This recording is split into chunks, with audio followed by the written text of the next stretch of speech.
Zelda. And not a link to that past to be had. Well, you did steal my copy there, John. Today we're going to be arguing whether or not the Zelda series is still relevant in today's gaming culture. I mean, there's been a lot of innovation, and they've always been pretty solid titles. A lot of innovation. But do we still feel its effects today? Well, one of us is going to be arguing that yes, it is still relevant. And one of us is going to be taking the argument that no, it is not still relevant. And thank you, John. I am going to be arguing that it's not still relevant, and the fans are going to crucify me. Thank you very much. And I get to bathe in that fanboy glory. Woo! As I wallow in their tears and death threats.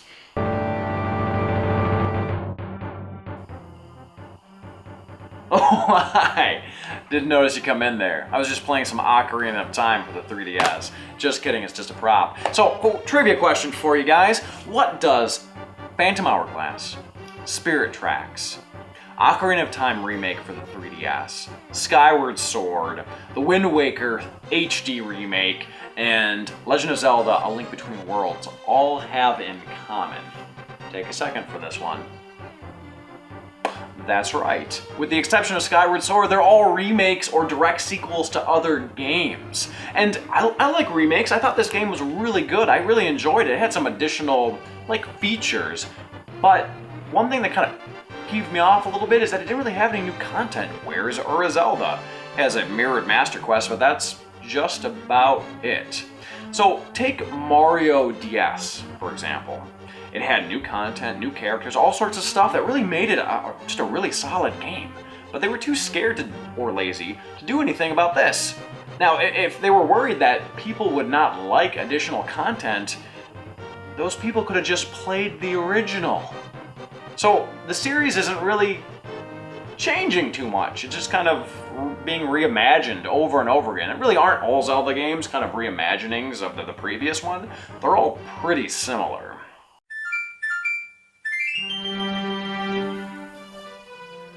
Why, hello there. I see you're taking a look at this beautiful cartridge. Well, that is because this was a very clever, very well executed little game. It had one really well executed idea. It may not have been the first time they used it, but it really did popularize and prove that alinearity could make a good game. Now, its co-development sort of brother, Super Mario, it was all about immediate movement and stuff like that, but you didn't really get that invested in the world. It was certainly fun to play, but actually having to go out and seek for things really made it a quest, like Skyrim and Fable and all of those games do today. And that was a very good idea.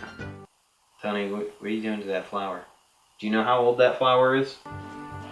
So, Zelda, still relevant today because you still see a lot of these elements greatly influencing modern day games.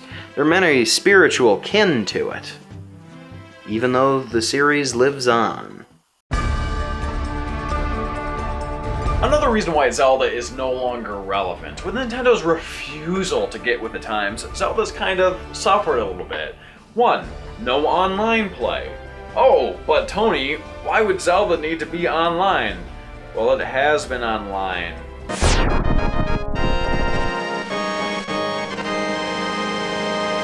Broadcast Satellite Zelda for the Satellaview. It was an online Zelda game, actually a number of them for the Super Famicom. What about a dungeon editor, or a level editor, or leaderboards for speedruns? There's a ton of different Zelda online opportunities you could potentially take advantage of, but Nintendo's never done so. I remember when Skyward Sword came out, I really liked it, but I was kind of disappointed in some aspects of it that felt kind of archaic.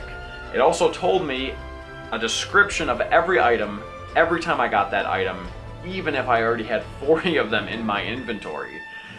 There were elements of it that were kind of very tedious, kind of very expected. It was kind of unfortunate.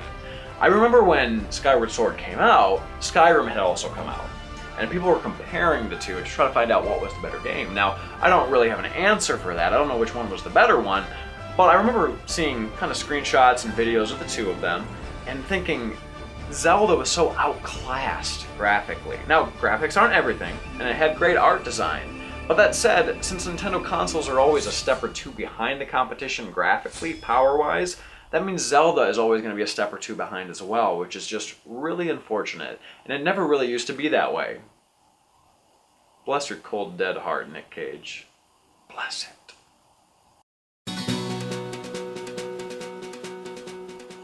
So, there may have been the occasional tedium in the games, like trying to find all those Skulltulas, or trying to find all the Triforce pieces, or, the item animation, but for every single one of those games, there weren't any major glitches, you never fell through the floor, you didn't crash, there weren't any of those errors of poor polish.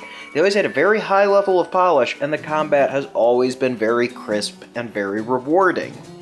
I can't point to a single entry and say it was a pile of shit. Unless you count the CDI. Then there's 3 of them. Alright, last reason why Zelda is no longer relevant. Although it has good art design, the presentation is recycled and stale. Whether it be serious, or whether it be cartoony, or whether it be somewhere in between, it's basically the same thing, Hyrule or some variant of Hyrule, with a little minor tweak to the presentation. Okay, so maybe you don't agree with me, maybe you think that they're radically different. Let me ask you to do this. I want you to compare Final Fantasy VIII to Final Fantasy IX to Final Fantasy XIII. Whichever Final Fantasy one you want to do, it's fine, but compare those. Each one has a radically different presentation, and it's the different world, but it's the same series. You don't get that with Zelda. It's basically the same thing. Tony, it's a good thing you mentioned Final Fantasy. Because one of them was basically just a blitzball simulator, and its sequel was just a dress-up and dance game. Fair enough. And it was a direct sequel. They didn't come up with anything new for it. Fair enough. But add this one to the list of why Tony's wrong and no one will ever love him. That's true. It proved that Nintendo doesn't have to fear cross-platform releases. They didn't have to say, well, this one's gonna come out real close to the next platform's launch. Let's just axe it, like they did with Star Fox 2. Star Fox 2. Instead, they modified it so it could be released on both, and it was one of the best-selling games in the series. Sold more than the original did. Not too shabby. Now we got stuff on the Virtual Console, and everything's peachy. We got that Master Quest. Oh, Tony. It says it has a preview for Zelda the Four Swords on GameCube. The worst-selling one in the series. I'll drink to that. I'll drink to it, too. Blitzball! Tony, you know what the commenters want to know, and I gotta ask. It's a Zelda video. Are you a Richie gay? Thanks for watching the episode, and don't forget to subscribe to us, like us on Facebook, and fan us on Twitter. And if you like the graphic design, animations, and illustrations that we use in our episodes, make sure to check out our graphic designer's website, AnnaVisenTainer.com. The link is in the description below.